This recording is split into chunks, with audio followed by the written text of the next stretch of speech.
Informasi tentang virus corona yang begitu berlimpah bisa jadi malah membingungkan.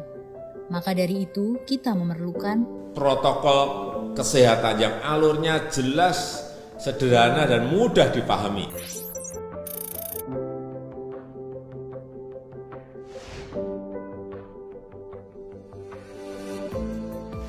siapa yang berpotensi terpapar virus corona. Orang yang memiliki riwayat perjalanan 14 hari yang lalu ke negara dengan transmisi lokal COVID-19 atau merasa pernah kontak dengan pasien terkonfirmasi positif COVID-19. Apa yang perlu dilakukan jika memenuhi dua kondisi tersebut? Bila Anda merasa sehat, maka dianjurkan untuk melakukan karantina diri di rumah selama 14 hari sambil memonitor kondisi tubuh.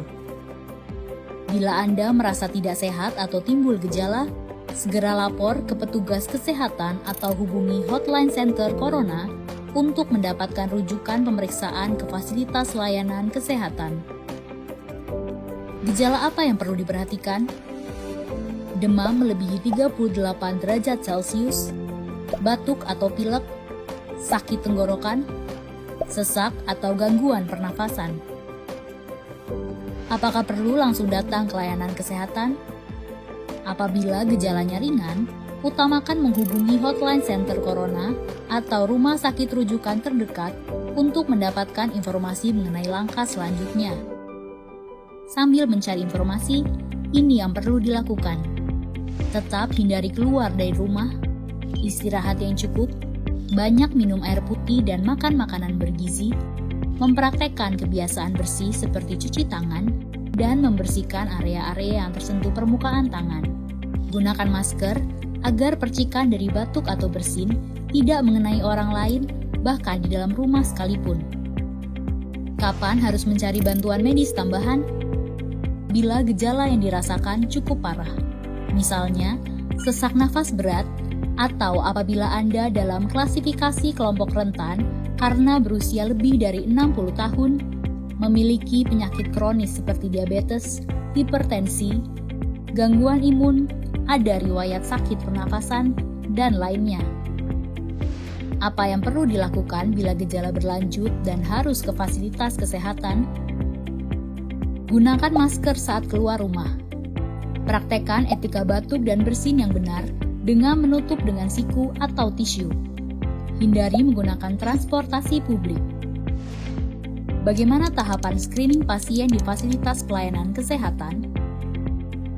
Sebelum memberikan perawatan, tenaga kesehatan di fasilitas layanan kesehatan akan melakukan screening. Jika tidak memenuhi kriteria pasien dalam pengawasan atau PDP COVID-19, maka akan dirawat inap atau rawat jalan tergantung diagnosa dan keputusan dokter.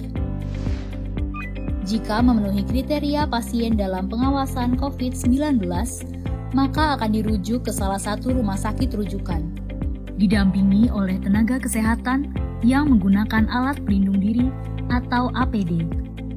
Di rumah sakit rujukan, spesimen pasien diambil untuk pemeriksaan lab dan pasien akan ditempatkan di ruang isolasi. Spesimen dikirim ke Badan Penelitian dan Pengembangan Kesehatan atau Balitbangkes di Jakarta. Hasil pemeriksaan pertama akan keluar dalam 24 jam.